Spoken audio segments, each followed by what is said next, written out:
Howdy and welcome to Chapter 2, Influences on Employee Behavior. In this chapter, we're going to be talking about why people do what they do. Have you ever wondered why someone at work did something or your boss did something and it seems strange? Well, hopefully this chapter will help to explain this. It's a very complex issue, and we're going to talk about some of the theories and different forces that come to play when it comes to why people do what they do. So in this chapter, we're going to talk about the external and internal factors that influence employee behavior. We're going to talk about leadership and expectations and how that affects behavior.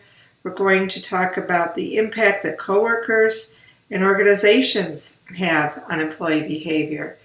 Then we're going to define motivation and talk about different motivation theories so we can kind of understand why people do what they do. We'll discuss knowledge, skills, abilities, and attitudes and how that influences employee behavior as well. In the previous chapter, we talked about the goals of EHRD and what EHRD is all about. EHRD is meant to assist employees in the organization in meeting goals, to improve organizational performance, and change employee behavior. The major focus of most EHRD interventions is an effort to change employee behavior. So that would be this part. That could be something like skills training to make them more productive and better at their job. It could be leadership training. Could be any sort of EHRD intervention that we aim at changing employee behavior to improve organizational performance and meet goals. This is the model that's in your textbook, and it shows that the external environment and the internal environment both play a part in affecting an employee's motivation, and that then in turn affects outcomes for the employee and the organization. So this first top here talks about factors in the external environment. So these are things outside of the organization. We have economic conditions, things like inflation, things like unemployment,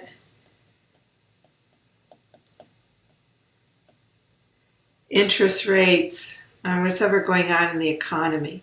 Then we have technology and technological change. That has a lot of impact on the environment from an external perspective. You think about new technology that comes in and changes what goes on in the organization. Labor market conditions affect an organization. The supply and demand of labor. Laws and regulations. Perhaps new laws have come out that cause changes in the organization. Labor unions also have an effect. Perhaps a labor union is organizing an organization and changing how things are happening. This part shows the internal part right here, okay, which we'll talk about. And this shows how motivation occurs and employees' behavior, and lastly, outcomes.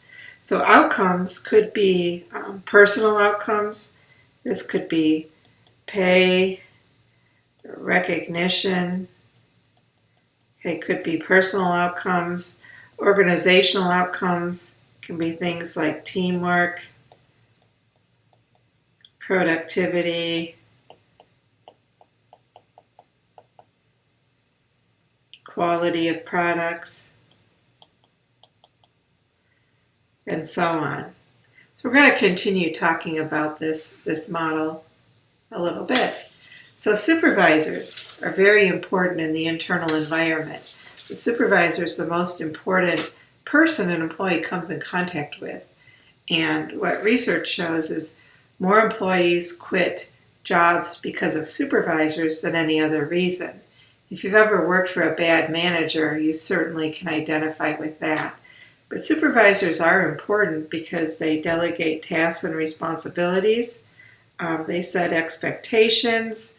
They evaluate employees' performance. They provide feedback. They reward behavior when it's good or desirable.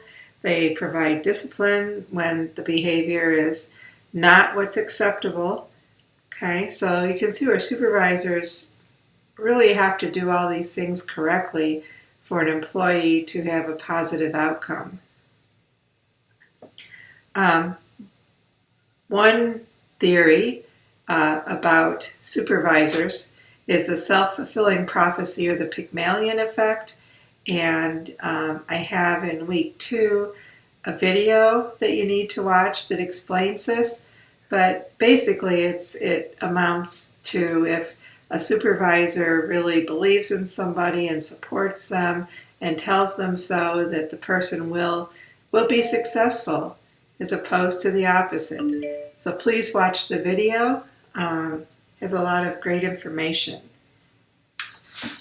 So other effects on employee behavior internally, one is the reward structure.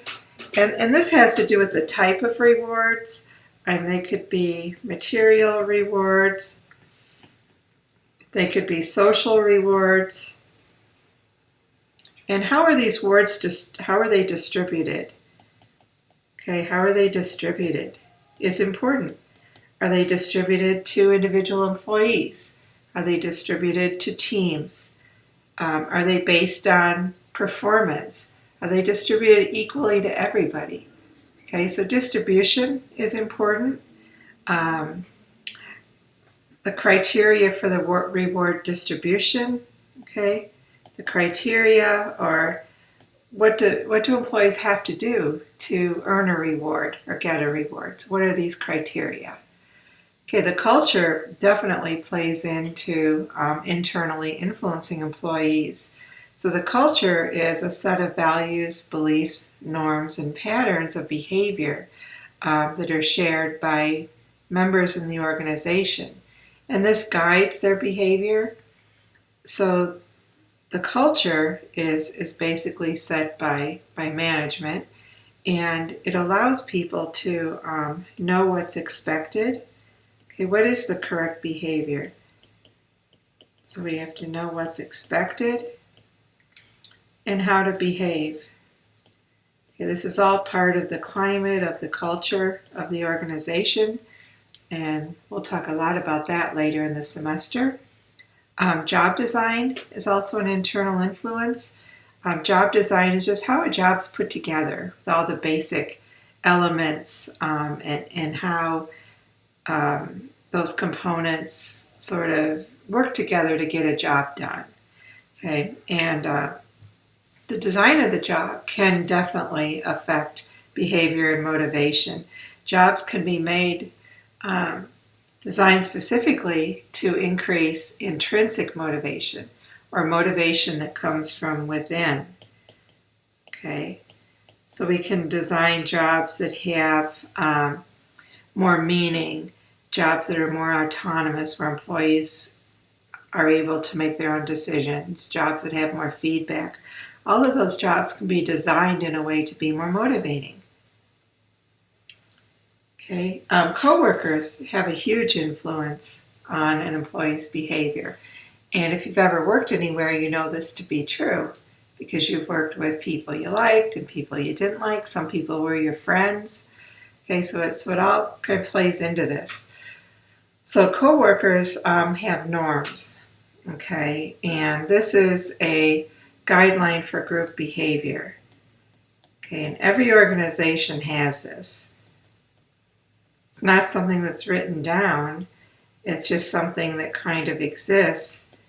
And if you go against it, there are ways you find out you go against it. Group dynamics. This influences the way an employee behaves when interacting with the group. Okay, so it's about interacting with the group. And we have issues here such as groupthink.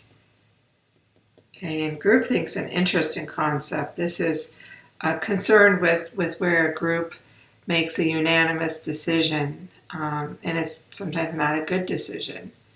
Okay, we have social loafing. If you've ever done a group project, you've probably complained about this, that as the group gets larger, perhaps some people kind of sit back and don't do much. Okay, then we have teamwork. Teamwork's all about trust and cohesiveness. Okay, how cohesive is the group? The more cohesive, the more productive. Then we have control over outcomes. Okay, so how much do coworkers have control over outcomes, control over what happens in the organization? So when you think about coworkers, think of how might coworkers affect some outcomes of workers. When you go to work, some coworkers may offer friendship. Some coworkers may withhold friendship. And this has an impact on the overall outcomes of what happens. Okay, so what is motivation? Okay, we talk a lot about motivation in many different classes. So motivation, formal definition, the process that accounts for an individual's intensity, direction, and persistence of effort toward attaining a goal. Okay, so intensity. Intensity is just how hard you work towards something. Okay, it's you work very hard, there's a lot of intensity. Okay, the more intensity there is, the more likelihood of reaching the goal. Okay, direction is where you direct your energy toward some sort of an outcome or some sort of action versus another type of action. So you're directing your efforts towards something versus something else. Persistence is how long you pursue this, or how long you keep trying. You continue the behavior. How long are you persisting in the behavior? Motivation in the workplace is always voluntary behavior. That's important to remember. So it's a voluntary behavior. We can't force people to be motivated. We have to make them want to be motivated. So that's the hard part. Okay, this is a video that you need to watch. It's located in week 2 that talks about 3 factors that lead to better performance and personal satisfaction. And it's going to talk about autonomy, mastery, and purpose. It's an interesting video. So go ahead and look at that and kind of think about those things. Next, we're going to talk about some motivation theories. And you've probably been in classes before where you've talked about Maslow's hierarchy. This has been around since the 1940s, and we still talk about it. It's a needs-based approach to motivation, so it's based on someone's underlying needs. And what this theory says is that lower order needs have to be satisfied before somebody moves on to needing a higher order need. So in other words, down at the bottom we have physiological needs. This is eating and sleeping and food and shelter, things like that. Those needs have to be met before someone is now concerned with safety needs, job security, and that sort of thing. And then we move up to love and belonging, and then esteem, then self-actualization. So Maslow said that somebody progresses up in a linear fashion from physiological safety, love, esteem, self-actualization. And when you think about it, and I have an example of this, somebody can be maybe up here, way up here, and suddenly, boom, go back down here. And I witnessed this after Hurricane Katrina when I was in New Orleans working, that people were doing really well and suddenly they lost everything. And now their concerns were, where am I going to sleep, and how am I going to eat, and where am I going to get food? So they no longer were really concerned with being all they can be in their job, so to speak. So it's very interesting. The next theory is EHRD theory, and this was a theory by Alderfer. And Alderfer said Maslow's theory can be put into 3 categories. existence, relatedness, and growth.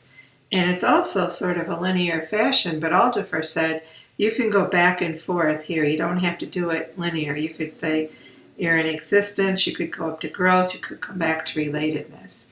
So it's just another way to look at the needs-based approach theories.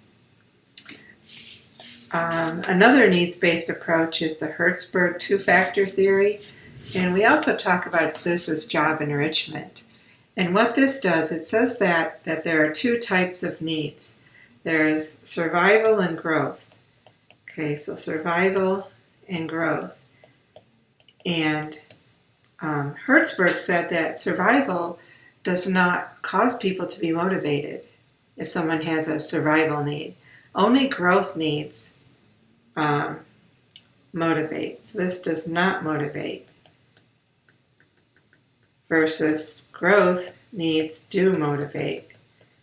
Okay, and he listed this, he called them hygiene factors. By hygiene factors, these are the survival things that you have to have: quality of supervision, pay, policies, working conditions, relationships, job security. These things have to be in place in order for someone to feel satisfied and motivated. Okay, but they in and of themselves do not motivate somebody, is what he said. What he said is that these factors over here, this is what motivates me. These are the growth factors. When you give somebody promotion opportunity, recognition, opportunity for personal growth, responsibility, achievement, this causes high job satisfaction and causes people to be motivated. Okay, but if you have the hygiene factors are in place, that allows somebody to move on and be affected by the growth factors and be motivated. Okay.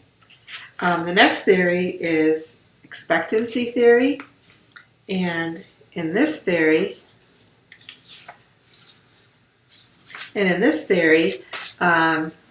this was a researcher named Vroom, and what Vroom said is that that motivation is really about perception. It's about an employee's conscious choice process. So what it says is that employee has to have three things to be motivated. They have to believe that effort will result in acceptable performance. Okay, and this is called expectancy. That's expectancy theory. So expectancy says that I put in a lot of effort to doing something. I truly believe that it's going to result in acceptable performance. That what I'm doing will lead to a good thing. I'm doing the right thing. Okay, that's expectancy. Okay, performance means that I believe that acceptable performance will produce a desired reward. Okay, so if I work really hard in expectancy, in performance, I can expect that that will lead to some desired result. And this is called instrumentality. Okay. And then lastly is the reward. The reward is called valence. Valence. And valence has to be valued by the employee.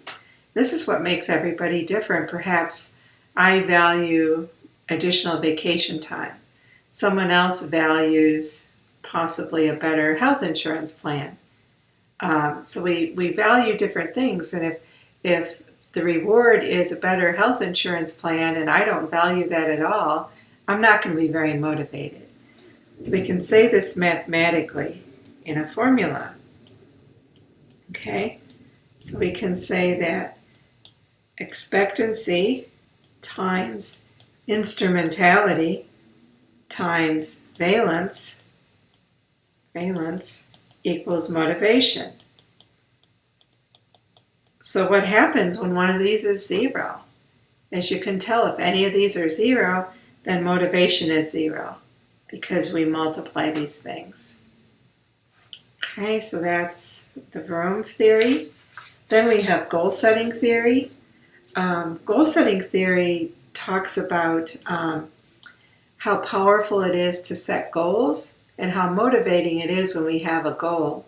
Specifically, if we have a goal that's difficult, it has to be challenging. Something really easy, we're not real motivated to do, are we?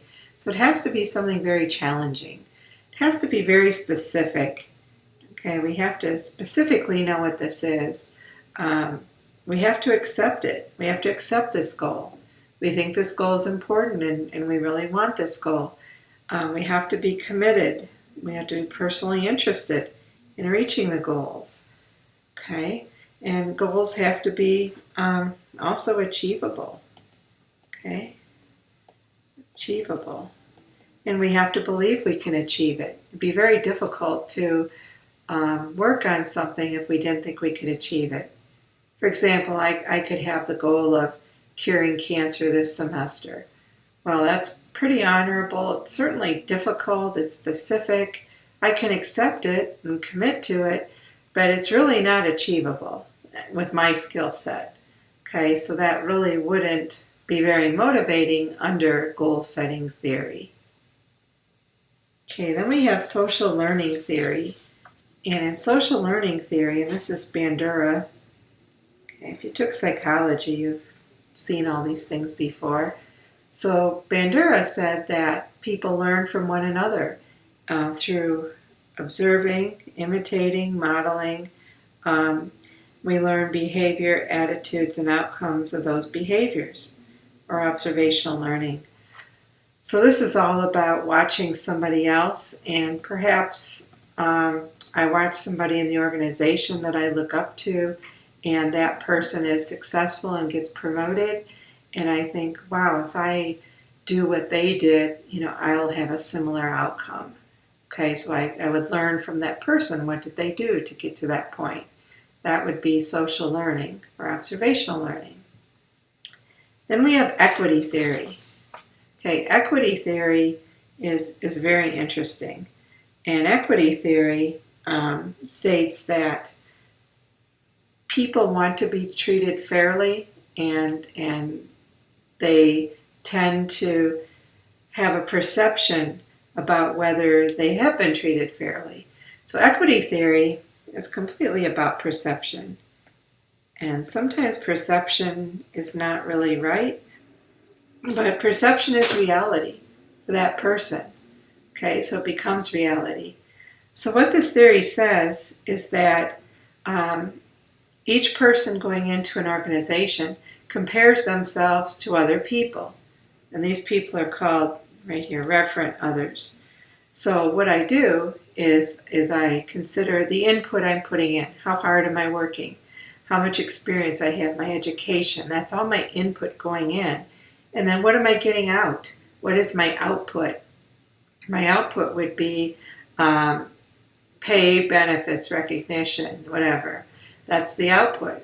So I have to look at what I'm putting in and getting out as opposed to what others around me are putting in and getting out. And if I see that to be unequal, then I'm going to feel a lot of dissatisfaction. Okay, so now I could compare this with other people in my organization. I could compare it with people in other organizations that have the same job I have. Okay, so it's all about perception and your inputs and your outputs. For instance, if I'm an accountant in an organization and I'm working really, really hard, I'm working through lunch, I'm working on the CPA exam, I'm doing all this, and my coworker, who's also an accountant, is, surfing the internet and taking long lunches, and they're not preparing for the exam, but we get paid the same. I would perceive that as being inequitable, and it creates tension when this happens. Okay, tension. And when tension gets created, we're human beings. We want to somehow resolve the tension. So how does an employee correct this tension when there's perceived inequity? Okay, because it's a real thing. People become very dissatisfied. So people can do several things. We can try to change the inputs and outputs. Okay, so I can change my inputs. I can work less. Okay, like the little cartoon here says with Wally, my goal is to lower the quality of my work until it's consistent with my salary. So he's going to change his input. Okay, I could try to change my output. I could go to my boss and ask for a raise. Okay, that would be changing my output. I could compare myself to a different person. Perhaps I'm comparing myself to the wrong referent other. Okay, that would help me resolve the tension. Different person. I could somehow get the other person. I could get other person to change. I could go to that person that's slacking off and say, gee, you really need to be, working harder. You need to be, studying for the CPA exam and so on and so forth. But when all else fails, normally a person leaves the organization. Okay, if they can't resolve it, it will result in someone leaving because this feeling of inequity is pretty powerful.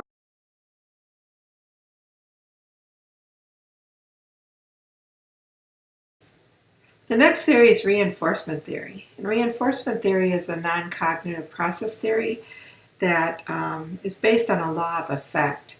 And what that means is that if behavior is followed by a pleasurable or good consequence, it's more likely to occur again versus behavior that's followed by a negative consequence. An example of this is the clip from the Big Bang Theory where Sheldon gives Penny chocolates every time she does something that he likes. So please watch the clip. It's in the Week 2 folder. So other internal factors that influence employee behavior, one is attitudes. An attitude is just a general feeling of favorableness or unfavorableness toward some sort of an object or situation. Okay, so an attitude will affect how a person behaves. Then we have knowledge, skills, and abilities, or KSAs. And KSAs affect behavior because if an employee lacks the necessary KSAs to perform a task or a job, they'll likely fail if they're lacking in one of these. Okay, so ability is the capacity to perform a set of tasks. So someone has to have the innate ability to do something. We all don't have the ability to do everything. For instance, we don't all have the ability to fly an aircraft, to perform surgery, to be an attorney. So it's an ability, it's a capacity to perform something. Skills is a combination of ability and capability.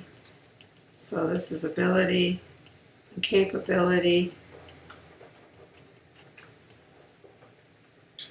developed from training. So some things we can train somebody, okay, as a result of training.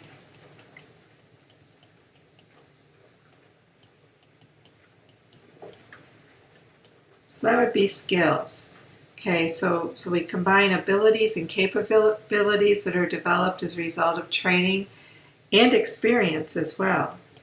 Can also develop skills. So a skill would be being able to do Excel formulas, for example. It would be being able to drive a truck, for instance, would be a skill. Okay, so knowledge is an understanding. It's an understanding of factors or principles related to a subject. So, for instance, if I'm an accountant, I have to have knowledge of the field of accounting. What's debits and credits, what's the federal tax law. I mean, whatever it is, you have to have an understanding of a basic field or area. Okay, so you can see if someone's lacking these KSAs, it would be very difficult to have successful behavior. That's it for Chapter 2. I hope you found it interesting. I think a lot of psychology went into that and makes it fairly interesting. This is a quote from one of my favorite coaches. Ability is what you're capable of doing. Motivation determines what you do, but attitude determines how well you do it. So all those things have to play together. So, thank you.